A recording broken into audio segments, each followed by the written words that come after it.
What's up, my Vina loves? It's Miss Vina D coming to you all from Vina Team and News. Last night, my nephew was on his way to pick up his brothers from their friend's house a few blocks away from his house.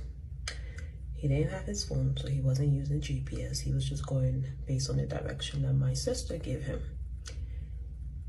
Unfortunately, he pulled into the driveway of the wrong house, walked up to the door, rang the doorbell.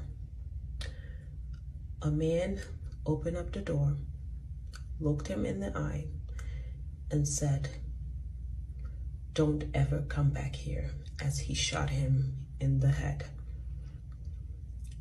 My nephew fell down and the man shot him again. He was able to get up and ran to the neighbor, who did not open the door. He ran to 3 houses before one of the neighbors said, "Put your hands up and lay on the ground." And then he laid on the ground like he passed out before the neighbor called the police for help. My nephew is 16 years old. You hear these stories about racism in America and you think, wow, how sad is that? But then you have this little bit of hope because you feel like it's so far away and it would never happen to your family. It would never happen to you. But God, the people in this country are sick. And it's so hard to believe that this amount of hate lives in people. And they hate people based on things that are not even under their control. I cannot believe this is the country that we live in. This is the country. This is America. So I've gotten a lot of DMs from people wondering how they can help.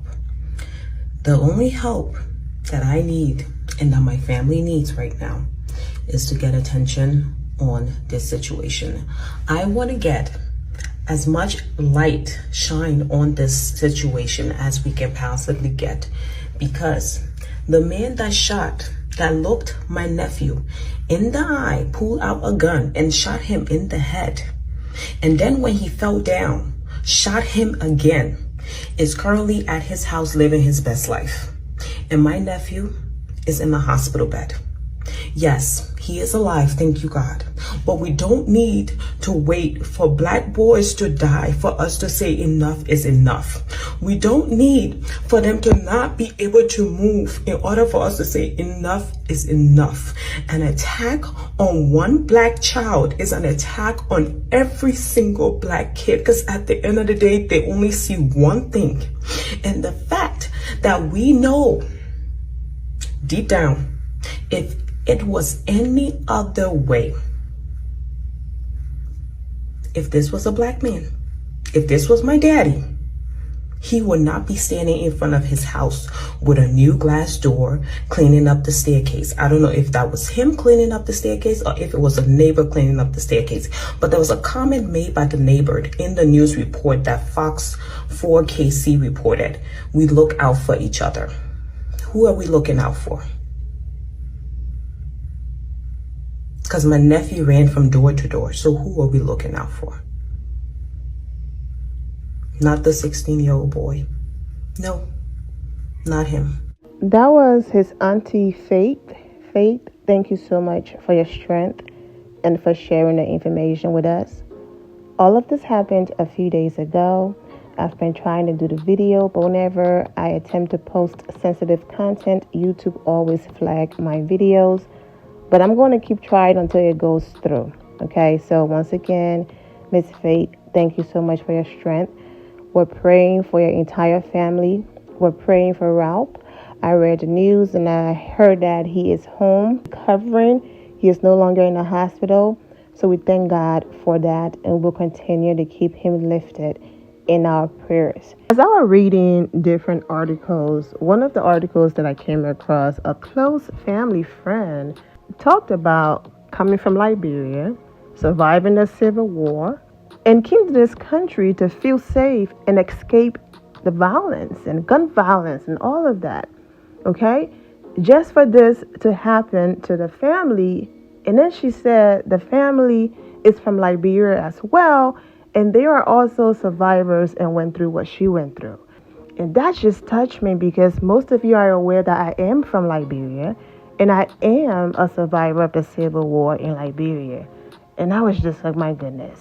And regardless whether this happened to a Liberian person or not, I would still have empathy.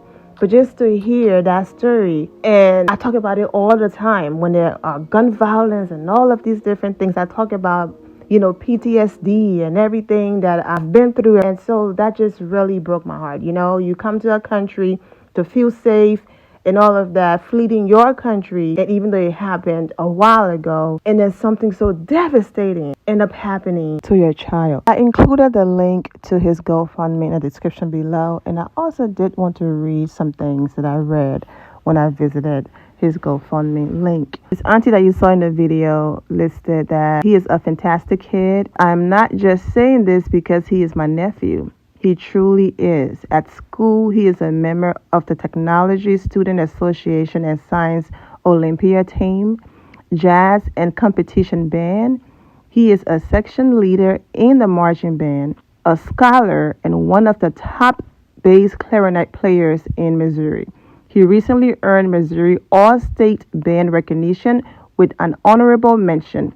He plays multiple instruments in the Metropolitan Youth Orchestra. He planned on going to college to major in chemical engineering, and his teachers and friends describe him as a kind soul, quiet, friendly, well-mannered, always willing to help, super smart, and a musical genius. Wow. You can click the link in the description below that will take you to his GoFundMe, and you can read in details what college he planned to go to. He was also planning to take a year off to travel to West Africa with his auntie, and thank God that he's home recovering, his father said, and he will be able to do all of these things. This could have been a completely different coverage. So I thank God for that. And it's being reported that prosecutor just filed criminal charges against Andrew Lester, is his name, in the shooting. He will be charged with first-degree assault. His second charge is armed criminal action. He will be arrested this evening. Everyone was hoping attempted murder, but this is a start.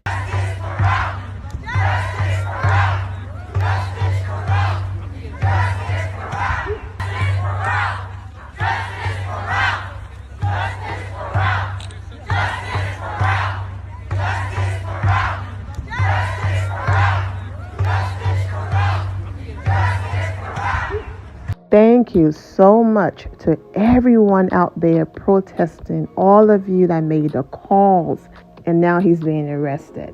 We're just hoping that justice is served, and I'm happy that Ralph survived. His father, who was in a different state when all of this happened, participated in some of the previous protests, and he said, "I'm just here to show my gratitude for all of the love and support. If YouTube stop blocking my serious content and stop flagging it, I will be back with an update to this story. I'm wishing all of you well and take care." My loves, thank you all for your love and support.